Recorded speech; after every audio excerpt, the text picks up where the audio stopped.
10 জনের বেশি আহত হয়েছে, নাক ভেঙেছে, সাধুকে মেরেছে শিবাজী মহারাজ সহ লাল বাবা। 19 জনকে গ্রেফতার করেছিলেন, 7 জন মহিলা আগে জামিন পেয়েছিলেন, আজকে 12 জনকে আবার কোর্টে তোলা হয়েছে। আমি পাইনি। আমরা ডেপুটি হাই কমিশনারকে বলেছিলাম আজকে যদি মিট করবেন ভালো, না মিট করলে 10,000 লোক নিয়ে এসে বসবো। যাই হোক, তারা বলছেন আমাদের সরকার ক্লিয়ারেন্স দিয়েছে আপনার সঙ্গে কথা বলার জন্য, বা ভয় পেয়েছে। যাই হোক, হবে। ইতিমধ্যে বর্ডার এলাকায় ব্যাপক বিক্ষোভ হয়েছে। আমরা আজকে এখানে জানতে এসেছিলাম রিপুচন্দ্র দাসের অপরাধ কি, দেখাতে পারেনি, বলতে পারেনি। রিপুচন্দ্র দাস ফেসবুক তো দূরের কথা, হোয়াটসঅ্যাপ তো দূরের কথা, 250 টাকার ছোট মোবাইল ব্যবহার করত। সম্পূর্ণভাবে ধর্মীয় স্লোগান দিয়ে বাংলাদেশকে হিন্দু শূন্য করার জন্য তাকে মেরেছে এবং পুলিশের হেফাজত থেকে ওই জিহাদি জঙ্গিদের হাতে তুলে দেওয়া হয়েছে, আধমরা করে পুড়িয়ে দিয়েছে। উনারা বললেন 10 জনকে অ্যারেস্ট করেছে। আমাদের মহারাজরা বলেছেন তাহলে বেল পেয়ে যাবেন। আমাদের এই যে প্রভুর মহারাজ ছিলেন বলেছেন বেল পেয়ে যাবেন। ওনারা বললেন বিচার না হওয়া পর্যন্ত বেল পাবেন না, আপনাদের আমরা আশ্বস্ত করছি।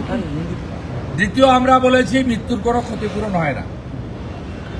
আপনারা ক্ষতিপূরণ কি করছেন? না, রাষ্ট্র দায়িত্ব নিয়েছে ওনার পরিবারে।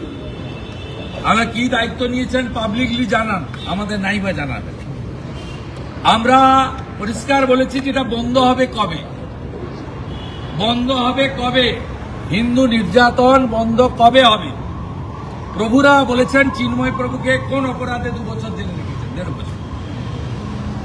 উত্তর ওনাদের লিমিটেশন আছে, ডেপুটি হাই কমিশনার কতটা উত্তর দেবেন।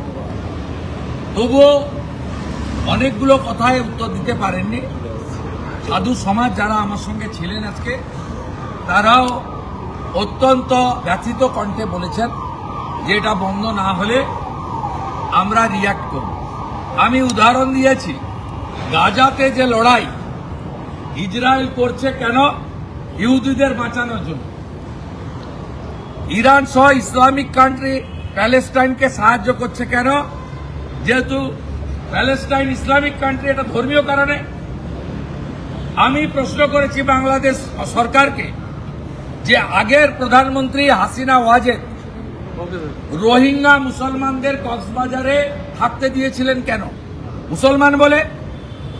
তাহলে ওপারে 2 কোটি হিন্দু আছে, তারা মার খাবে, পুড়িয়ে দেবেন যুবক ছেলেগুলোকে। এইটুকুটুকু বাচ্চা, তরতাজা সুন্দর সুন্দর যুবক ছেলে, তাদেরকে পুড়িয়ে মারবেন। আর এপারের 100 কোটি হিন্দু বসে বসে দেখবে। এই জিনিস হতে পারে না, হতে পারে না। আমি আপনাকে বললাম, খালা মমতা যত প্রাচীর করে পুলিশ করে রাখুক, ব্যবস্থা যদি না নেয়, নতুন বছরে এই সবগুলোকে তুলে ফেলে দেব। যেমন যুব ভারতীতে মেসির দিন যুবকদের, ইয়াং জেনারেশনের তারা দেখেছে, রাজীব কুমাররা ছুটে পালিয়েছে, আমরা এখানে দেখিয়ে দেব বলে গেলাম। আর আজকে 1000 সাধু এসেছেন, 300 নাগা সন্ন্যাসী। গঙ্গাসাগরে 5 লাখ সাধু যাবেন। গঙ্গাসাগরে স্নান করে ফেরার পরে আমি সব সাধুকে বাবুঘাট থেকে তাদেরকে পথ দেখিয়ে এখানে নিয়ে আসব। কলকাতা পুলিশের কত ক্ষমতা আছে মনোজ বার্মার, ওই দিন দেখা হবে।